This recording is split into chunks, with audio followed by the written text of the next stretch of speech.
नमस्कार, आप देख रहे हैं हर खबर और मैं हूं आपके साथ अमित शर्मा। वक्त है अपना उत्तर प्रदेश का। यूपी विधानसभा चुनाव के पहले चरण का मतदान खत्म हो चुका है। पश्चिमी यूपी के 11 जिलों की 58 विधानसभा सीटों पर बम्पर वोटिंग के बाद सभी दल अपनी अपनी जीत का दावा कर रहे हैं।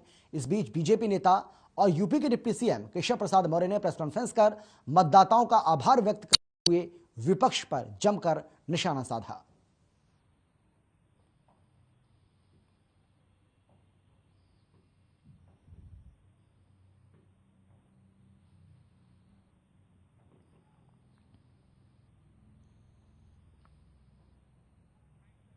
वह उसी हताशा को इन शब्दों में प्रकट हूं। श्री अखिलेश यादव जी को रात में नींद भी नहीं आएगी और सपना भी नहीं आएगा और सपने में कोई आएगा नहीं। इसलिए आज मैं यही कह सकता हूं कि 5 साल की जो हमारी भारतीय जनता पार्टी की आदरणीय योगी आदित्यनाथ जी के नेतृत्व में सरकार ने शानदार काम किया है, विकास किया है, सुशासन दिया है, सुरक्षा दिया है, कानून व्यवस्था को बना करके रखने का काम किया है। सभी वर्गों के हितों के लिए बिना भेदभाव के सबका साथ सबका विकास। और इस प्रकार के आरोप चुनाव में जो पराजय का उनको पहले चरण में संकेत मिला है, वह उसी हताशा को इन शब्दों में प्रकट हूं।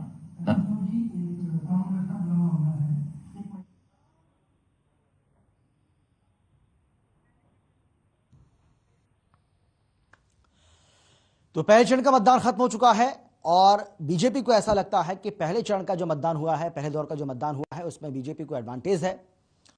और इसी को लेकर डिप्टी सीएम केशव प्रसाद मौर्य की ओर से प्रेस कॉन्फ्रेंस की गई और समाजवादी पार्टी पर इस दौरान उन्होंने जमकर निशाना साधा। वहीं रामपुर में चुनाव प्रचार में प्रियंका गांधी पहुंची, जहां शहर में कांग्रेस प्रत्याशी नवाब काजिम अली खां के समर्थन में रोड शो किया। इस दौरान लोगों ने उन पर फूलों की बारिश की। कांग्रेस की प्रदेश प्रभारी प्रियंका गांधी दोपहर में रामपुर पहुंची, जहां 0 पॉइंट पर कांग्रेसियों ने उनका जोरदार स्वागत किया। यहां से अपने पूर्व कार्यक्रम से हटकर वो सीधे शाहबाद गेट पहुंची, जहां कुछ ही दूरी पर डोर टू डोर जनसंपर्क किया और फिर वाहन में सवार होकर रोड शो किया। वहीं पालिका रोड पर किए गए शो में लोगों ने उन पर फूलों की बारिश की। यहां से वो बिलासपुर के लिए रवाना हो गई, जहां प्रत्याशी संजय कपूर के समर्थन में जनसभा को संबोधित किया।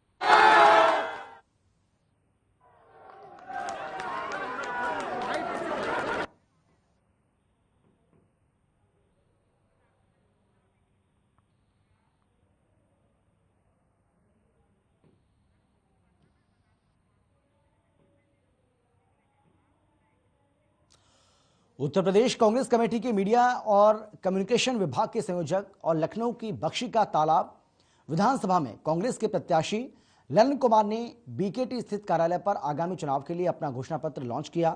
ललन कुमार ने प्रेस वार्ता करते हुए कहा है कि बीकेटी की जनता से मिलकर उनकी समस्याओं और आवश्यकताओं को जानकर यह प्रतिज्ञा पत्र तैयार किया गया। युवा, महिला, किसान सभी वर्गों का इसमें ध्यान रखा गया। प्रतिज्ञा पत्र बीकेटी की तस्वीर बदलने वाला है। महसूस कर रहा है, उनके साथ सौतेला व्यवहार कर रही है, वो अकेलापन वो महसूस कर रही है। जो नगर निगम में महिलाओं के लिए मुफ्त बस सेवा होगा। जितने भी हमारे माताएं बहनें हैं, अगर हमारी उत्तर प्रदेश में सरकार बनती है तो बस सेवाएं जो होंगी वो मुफ्त में होंगी। छात्र छात्राओं को स्मार्टफोन मिलेगा। जो हमारी बहन इंटर पास करेंगी उनको स्मार्टफोन दिया जाएगा। जो हमारी बहन स्नातक पास करेंगी उनको स्कूटी दिया जाएगा। किसानों का जो कर्ज होगा वो पूरा माफ होगा, चाहे वो 1 लाख रुपए हो चाहे वो 1 करोड़ रुपए हो, वो पूरा माफ होगा कर्ज। 2500 रुपये प्रति क्विंटल गेहूं और धान खरीदा जाएगा किसानों का, जो एमएसपी के तहत होगा। 400 रुपये प्रति क्विंटल गन्ना किसानों से खरीदा जाएगा। बिजली का बिल जितना भी और कोरोना काल का जो बकाया है वो पूरी तरह से माफ होगा। सरोजनी नगर विधानसभा के बीजेपी प्रत्याशी राजेश्वर सिंह ने चंद्रिका देवी मंदिर में दर्शन किया। इस मौके पर बड़ी संख्या में बीजेपी कार्यकर्ताओं ने ढोल नगाड़ों के साथ उनका स्वागत किया।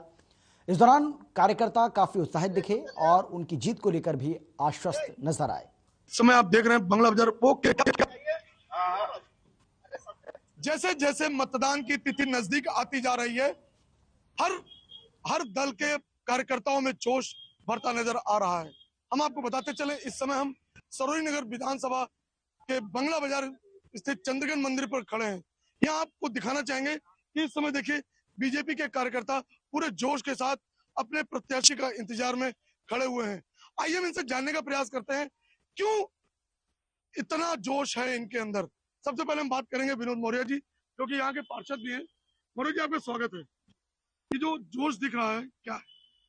देखिए, हमारे माननीय मोदी जी जो कार्य कर दिए हैं, आज तक प्रधानमंत्री को कार्य किया नहीं है और इतना विकास हुआ है, इतना लोग गरीबों को राशन वासन बटा हुआ, इसलिए जनता बहुत जोश में है। और जनता जैसे व्यवस्थाएं मिली हैं वैसे जनता व्यवस्था माननीय मोदी जी को देगी। और विपक्ष कह रहा है कि न रोजगार मिला न इलाज मिला, इस पर क्या कहना चाहिए? मैं जिसे हमारे यहाँ कोरोना हुआ, कितनी एक दिन में तो कोई आफत नहीं, अस्पताल नहीं बन सकता ना, फिर भी हमारे यहाँ व्यवस्था बहुत हुई है।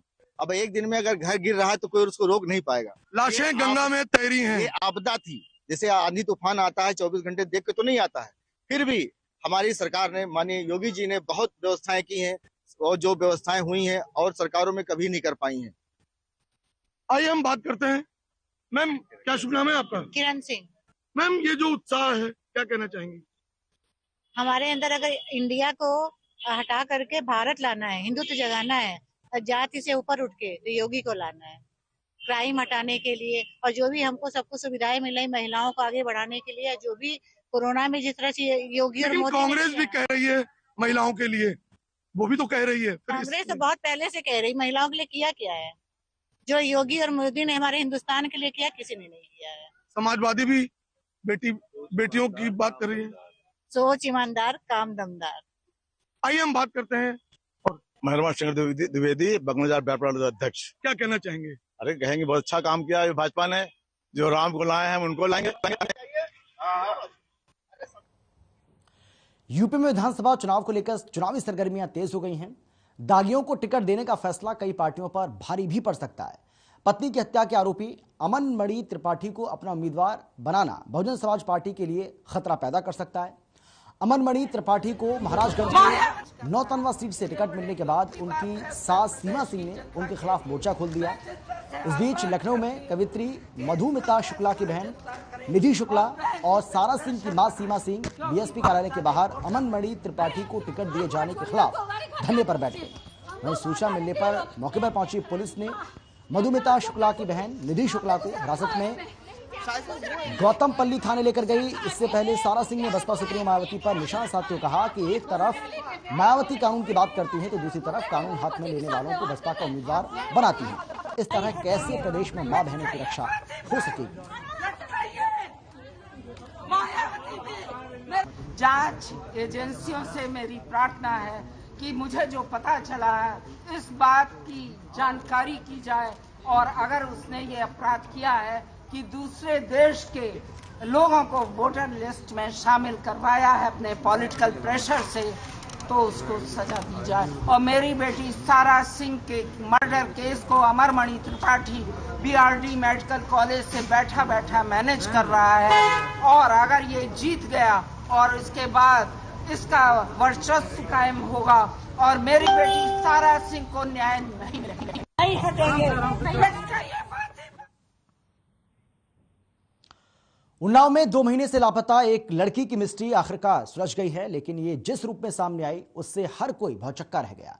उसके पैरों तले जमीन खिसक गई। चुनावी दौर में सपा के नाम पर बड़ा खुलासा, सपा के गुनाहों का हुआ है पर्दाफाश। सपा मंत्री के दामन का काला सच भी उजागर हुआ।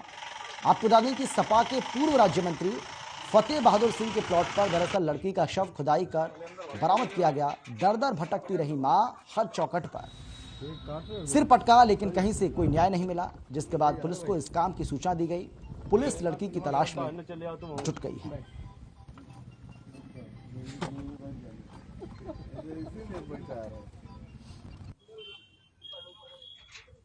जसवीर भाई चिल्लाना, शांत रहो यार, करो।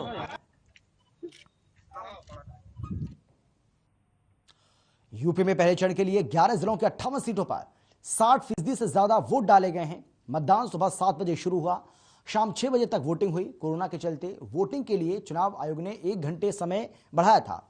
आपको बता दें कि पहले चरण में 623 उम्मीदवारों की किस्मत का फैसला ईवीएम में कैद हो गया। 58 सीटों में से 12 सीटें संवेदनशील हैं।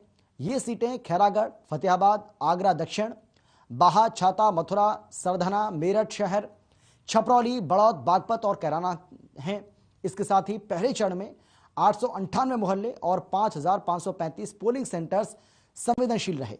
वहीं वोटिंग को लेकर सुरक्षा के पुख्ता इंतजाम किए गए थे।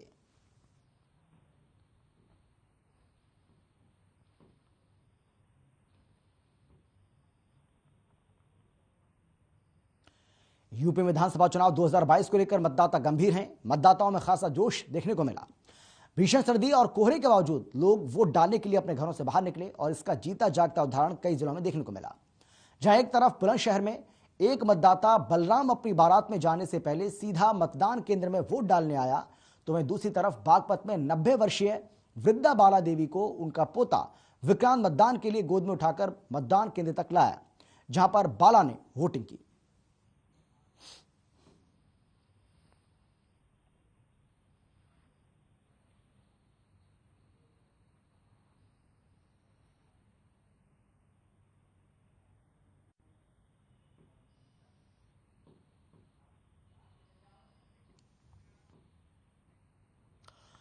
सदर विधानसभा के इस्लामिया इंटर कॉलेज का मामला सामने आया है, जिसमें कॉलेज की कुछ ईवीएम मशीनें खराब हो गई। वोटर्स का कहना है कि प्रशासन ने उन्हें 2 घंटे बाद आने को कहा और इस वजह से वोटर्स परेशान होकर बिना वोट डाले घर वापस लौट गए।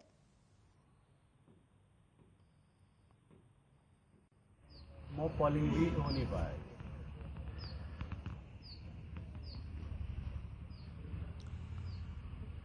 तो मुजफ्फरनगर सदर विधानसभा का ये मामला है, जहां पर आपको बता दें कि इस्लामिया इंटर कॉलेज में ईवीएम खराब हो गई और वोटर्स का ये आरोप है कि उनको वोटिंग वो नहीं कर पाए। वो वोट देना चाहते थे लेकिन ईवीएम खराब होने की वजह से वो अपना मतदान नहीं कर पाए।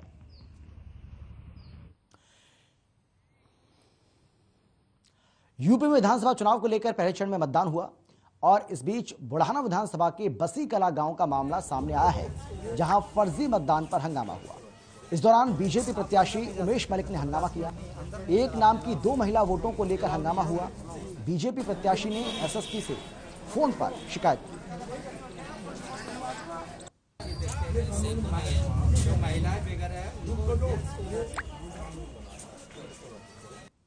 आप अंदर नहीं जा सकते हैं सर, प्रत्याशी है नहीं, अंदर नहीं सर, आप अलाउ नहीं है। यूपी में पहले चरण का मतदान हुआ। मतदान को सकुशल संपन्न कराने के लिए मथुरा डीएम और एसएसपी ने पोलिंग बूथों पर निरीक्षण किया। निरीक्षण के बाद उन्होंने बताया कि जिले में जितने भी पोलिंग बूथ हैं उनकी जानकारी हमने ली। साथ ही बताया कि कई जगहों पर ईवीएम की शिकायतें आ रही हैं तो उन्हें बदल दिया गया। सभी तहसीलों में इंजीनियर की टीमों को तैनात किया गया।